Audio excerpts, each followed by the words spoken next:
ಪಾಪಗೂ ಮಜೆ ಕಲ್ಲು ಕೆಳಕ್ಕೆ ಬಿದ್ದಾಗಿ ಸ್ವಲ್ಪ ಸೋಕಿ ಮೂಳೆ ಡ್ಯಾಮೇಜ್ ಆಗದೇನು ರುಕ್ಕಿರ್ಬೇಟಂದು ನನ್ನ ಗಂಡ ಮರಳಿಗೆ ಕರ್ಕೊಂಡೋಗಿ ತೋರ್ಕೊಂಬಂದು ದಿನ ಇಂಗ್ಲೇಸನ್ ಮಾಡಿಸ್ಕೊಬಂದು ಪುನಃ ಅವರು ಮಂಡ್ಯಕ್ಕೆ ಬರ್ಕೊಟ್ಟು ಅವ್ರು ಕರ್ಕೊಂಬಂದು ಕ್ಷಣದಲ್ಲಿ ಗುರುವಾರ ದಿನ ಆಪ್ರೇಷನ್ ಮಾಡಿ ಅಡುಗೆ ಕೊಟ್ಟವ್ರೆ ಅಂತ ನನ್ನ ಮಗಳು ಮಾತಾಡಿದ್ಲು.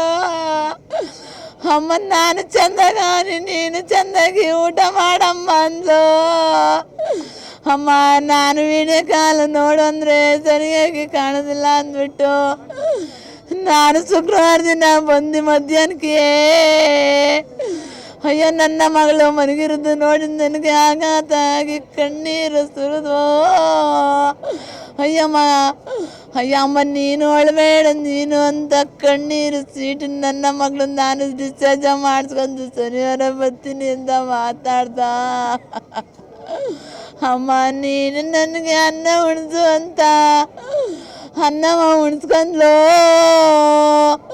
ನೀನು ಕುಡಿಸಿ ಗುಳಿಗೆನೂ ಕೊಟ್ಟಿಯೇ ನೋಯ್ತದೆ ಎಂದಕ್ಕೆ ಇಷ್ಟು ಒಂದು ಬಾಟ್ಲ ಹಾಕಿದ್ರು.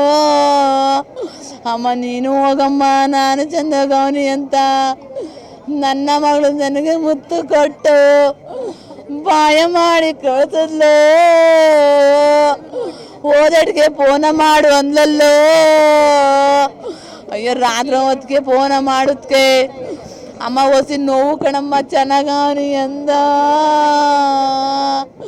ಶುಕ್ರವಾರ ದಿನ ಚಂದಂಗವನಿ ನಾನು ಶನಿವಾರ ದಿನ ಡಿಸ್ಚಾರ್ಜ್ ಮಾಡಿಸ್ಕೊಂಡು ಕಾನ್ವೆಂಟ್ಗೆ ಸೋಮವಾರ ದಿನ ಅಡ್ಮಿಷನ್ ಆಯ್ತೀನಿ ಅಂತ ನನ್ನ ಮಗನ ನನಗೆ ಚೆಂದಾಗಿ ಮಾತಾಡಿ ಈಗ ಹಿಂಗೆ ಆಯ್ತಲ್ಲೋ.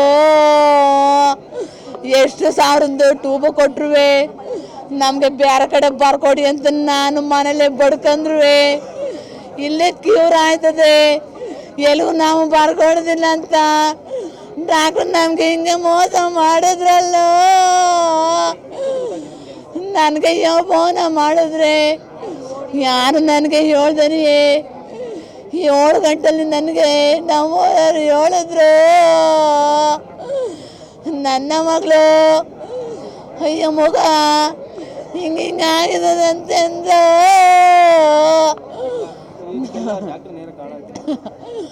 ಡಾಕ್ಟ್ರು ಮುಂಚೆ ಆಯಿತು ಇಲ್ಲಿ ಸರಿಯಾಗಿ ಎಚ್ಚರಿಕೆ ನೋಡ್ಕೋದಿಲ್ಲ. ಕ್ರಮ ವಹಿಸಿ ನೋಡಿದ್ರೆ ನನ್ನ ಮಗಳು ಈ ಸ್ತ್ರೀ ಮನಿತಿರ್ಲಿಲ್ಲ. ನನ್ನ ಒಬ್ಬಳೆ ಮಗಳಲ್ಲೋ ನನಗೆ ಇನ್ನು ಮಕ್ಕಳಿಲ್ವಲ್ಲೋ. ನನ್ನ ಮಗಳ ತಂದ್ಕೊಡ್ರಪ್ಪ ಅವ್ರಿಗೆ 1 ಕೋಟಿ ನಾನೇ ಕೊಡ್ತೀನಿ. ನನ್ನ ಚಿಂದಂತ ಮಗಳ ಕರ್ಕೊಂಡ್ ಕೊಡ್ರಪ್ಪ. ನನ್ನನ್ಗೆ ಅಂತ ಚೆನ್ನಾಗಿ ಮಾತಾಡಿ ಅಂತ ಬಾಯ ಮಾಡಿದ್ಲಲ್ಲೋ. ಅಯ್ಯೋ ನನ್ನ